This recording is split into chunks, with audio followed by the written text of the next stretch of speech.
Sa kabila po ng pagkukumahog ng ilang residente na makaalis sa Tacloban, Leyte, marami pa rin taga roon na mas piniling manatili at magsimula muli sa kanilang sariling lungsod. At ang ilan nga po ay nagsimba po kahapon para magpasalamat sa itinuring nilang pangalawang buhay matapos ang trahedya. Balita natin na aking partner na si Rafi Tima.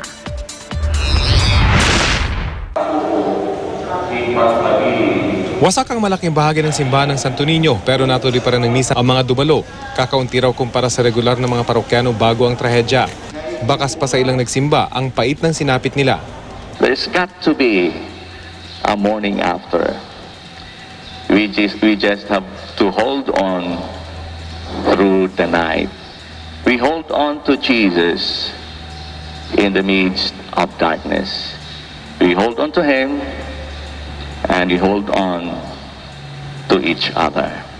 Si Nanay Rosario naglakad pa ng ilang kilometro makapagsimba lang at makapagpasalamat sa pangalawang buhay ng kanyang buong pamilya.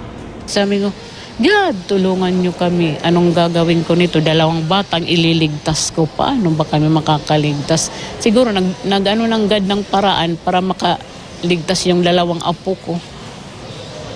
May mga container, yung water jug ba? Lumilitaw gas ng tangki. Binibagay ko sa kanya para makuhan, para taspom.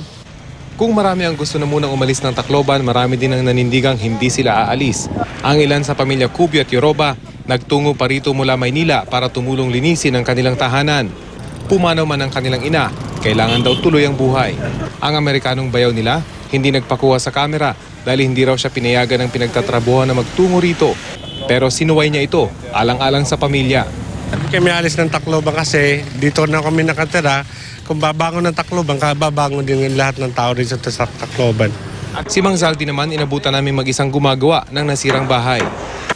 Wala kami malilipatan na kung pupunta kami ng Maynila, mas lalo yatang masikip doon, mas maraming tao. Hindi ho kayo lalabas ng Tacloban? Hindi ho, dito lang ho kami. Kapintero din ako. Since marami ho sira dito, sigurado marami kayong magiging trabaho. Pagka lumakas na, marami pa sugat eh. Oras na makumpunin niya raw ang bahay, pupunuin daw niya ng mapupulot na ID ang harapan nito para makatulong sa mga naghahanap pa sa kanilang mga kaanak. Tuloy naman ang pagdating ng tulong mula sa ibang bansa. Ang Australia, binuksan ang field hospital malapit sa airport na kumpleto sa pasilidad. 4 nang naoperahan dito at halos 50 nang naserbisyohan. Binisita rin ito ni Australian Ambassador to the Philippines, Bill Puedel. Rafi Tima, GMA News.